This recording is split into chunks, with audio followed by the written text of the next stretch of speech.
கொஞ்ச காலம் அவரோட கூட இருக்கிறாங்க. இருந்து அவர் எப்படி பேசுறாரு, அவர் எப்படி நடக்கிறாரு அப்படின்றதெல்லாம் கவனிக்கிறாங்க. அவர் அவங்களுக்கு நிறைய போதிக்கிறார். அந்த போதனையெல்லாம் கேட்ட பிறகு அவர்களுக்கு விசுவாசத்தை ஊட்டின பிறகுதான் அவங்கள என்ன பண்றாரு, அனுப்பி வைக்கிறாரு. நீங்க போய் எல்லா ஜாதிகளுக்கும் சுவிசேஷம் பிரசங்கிங்கள், நீங்க போய் எல்லாருக்கும் சுவிசேஷத்தை அறிவிங்க, இஸ்ரவேல் ஜனங்களுக்குள்ள போங்க ஃபர்ஸ்ட்ன்னு சொல்லி அனுப்புறாரு இல்லையா? ஒரு விஷயம் ஆண்டவர் நமக்கு சொல்றாருன்னு சொன்னா அதை பொறுமையோடு காத்திருந்து தான் நம்ம பெற்றுக்கொள்ளணும். இப்போ எலிசா தீர்க்கதரிசி சொன்னது போலவே இந்நேரத்துக்கு 1 மரக்கால் கோதுமை 1 சேக்கலுக்கும் 2 மரக்கால் வாறு கோதுமை 1 சேக்கலுக்கும் விற்கப்படும்னு கர்த்தர் சொல்றாருன்னு சொன்னாரு எலிசா இல்லையா? அதேபடி இன்னைக்கு என்ன ஆச்சு, இவங்க போய் அந்த சீரியருடைய இராணுவத்துல எல்லாத்தையும் கொள்ளடிச்சிட்டு வராங்க. எல்லா நற்காரியங்களும் அங்க இருக்குது. கர்த்தர் என்ன வச்சிருக்காரு, ஒரு புதையலையே அந்த இடத்துல வச்சிருக்கிறாரு. குதிரைகளையும் கழுதைகளையும் அவங்க கொண்டு வந்த எல்லாத்தையும் விட்டுட்டு மனுஷன் நான் உயிர் தப்பிச்சா போதும்னு சொல்லி அவங்க ஓடிட்டாங்க. அவங்க கொண்டு வந்த விலை உயர்ந்த வஸ்திரங்கள், தானியங்கள், சாப்பிட்ற பொருள் எல்லாத்தையும் விட்டுட்டு, என்னெல்லாம் கொண்டு வந்தாங்க எல்லாத்தையும் விட்டுட்டு போயிட்டாங்க. இப்போ இவங்க எல்லாத்தையும் எடுத்துட்டு வந்து விற்கிறாங்க. அந்த இடத்துல ஒளிமுக வாசல்ல வச்சு விற்கிறாங்க. இப்போ அந்த கைலாக கொடுக்குற மனுஷன் என்ன சொன்னா, அதை நம்பல இல்லையா? வானத்தின் மதகுகளை திறந்தாலும் இது நடக்குமான்னு கேட்டான் இல்லையா? அவன் என்ன ஆனா, இவங்க விற்கும்போது அந்த இடத்துல பசியினாலும் பஞ்சத்தினாலும் வாடி இருந்த மக்கள் அநேகமா கூட்டம் கூடினதுனால, அந்த இடத்துல ஜனக்கூட்டம் அதிகமா நெருக்கப்பட்டதுனால அந்த பிரதானி கீழே விழுந்து ஜனங்களால மிதிப்பட்டு செத்து போனான். நம்புனா பிழைப்பீங்க, நம்பலனா சாவீர்கள். இதுதான் இதுல இருந்து நம்ம புரிஞ்சுக்க வேண்டியது.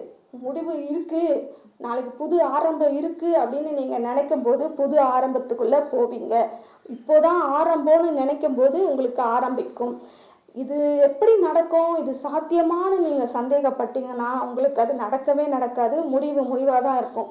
நீங்க எதை முடிவுன்னு நினைக்கிறீங்களோ அதுதான் என்ன ஆகும், நமக்கு முடிவாகும். கர்த்தர் உங்களை சாவதற்காக அழைக்கவில்லை, நீங்கள் உயிர் பிழைத்திருக்கும்படியாய் உங்களை கொண்டு அநேக காரியங்களை செய்யும்படியாய் கர்த்தர் அழைத்திருக்கிறார். அப்போ நீங்க செய்ய வேண்டிய அந்த காரியம் செய்யறதுக்கு முன்னாடி கர்த்தர் என்ன பண்ண மாட்டாரு, உங்களை அழைத்து கொள்ள மாட்டார். கிறிஸ்து கூட இந்த பூமியில ஊழியம் செய்யும் போது அநேகம் தரம் அவரை பிடிச்சு கொலை செய்யும்படியா வராங்க. ஆனா அவரை பிடிச்சு கொலை செய்ய முடியல. ஏன்னா அவர் செய்ய வேண்டிய காரியம் இந்த பூமியில நிறைய இருக்குது. அதனால அவர் 3.5 ஆண்டு காலம் அவருடைய ஊழியத்தை செய்து முடிக்கும் வரை அந்த சாவு, அதாவது அந்த சிலுவை மரணம் இருந்தது. அந்த வேலையை முடிச்சதுக்கு அப்புறம் தான் அவருக்கு அந்த முடிவு வந்தது. சிலுவையில் அவர் என்ன சொன்னாரு, முடிந்ததுன்னு சொன்னாரா இல்லையா? எது முடிந்தது? அவர் செய்து முடிக்க வேண்டிய காரியங்கள் எல்லாம் முடிந்தது. இந்த உலகமே முடிவுக்கு வந்துருச்சுன்னு அவர் சொல்லல, முடிந்ததுன்னு சொன்னாரு. முடிந்ததுன்னு சொன்னா அவர் செய்ய வேண்டிய காரியங்கள் தான் முடிஞ்சது. அவர் பூமியில என்னெல்லாம் செய்யணும்னு நினைச்சாரோ எல்லாவற்றையும் செய்து முடித்து விட்டார். அதை தான் நான் அந்த இடத்துல அவர் சொல்றாரு முடிந்தது அப்படின்னு. பிசாசானவங்க என்ன நினைச்சான், இதோட முடிஞ்சிருச்சுன்னு நினைச்சான். இதோட முடிஞ்சுதா? இல்லை, இப்போதான் ஆரம்பம். என்ன ஆரம்பமாச்சு? சுவிசேஷம் ஆரம்பமாச்சு. நற்செய்தி அறிவிக்கிற கூட்டம் அதிகமாச்சு.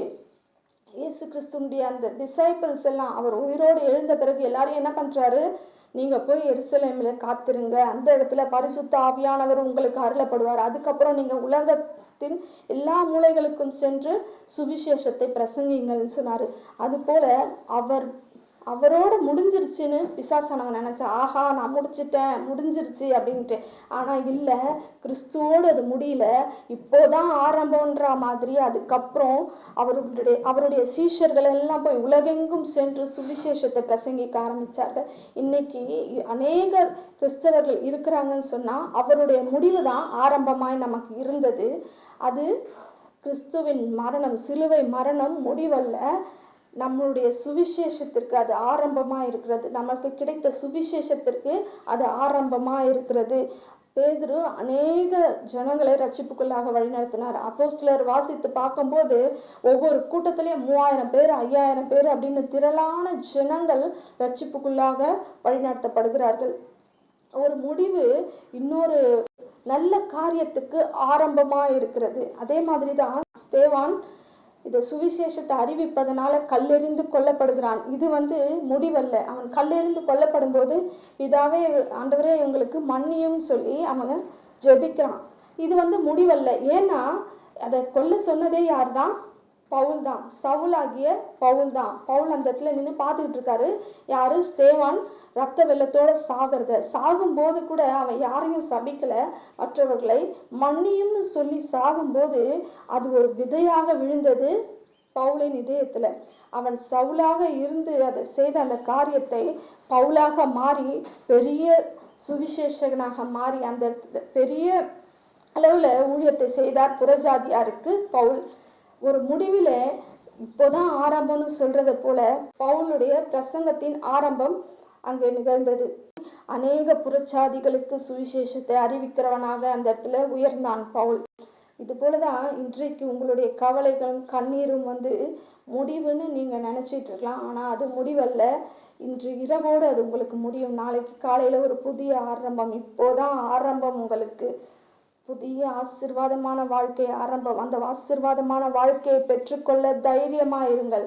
தொடர்ந்து கர்த்தரை விசுவாசிங்கள். இவ்வளோ நாள் கர்த்தருக்காக காத்திருந்துட்டீங்க. இன்னும் ஒரு நாள் கர்த்தருக்காக காத்திருந்த அந்த ஆசீர்வாதத்தை பெற்றுக்கொள்ளுங்கள். கர்த்தர் நல்லவர்.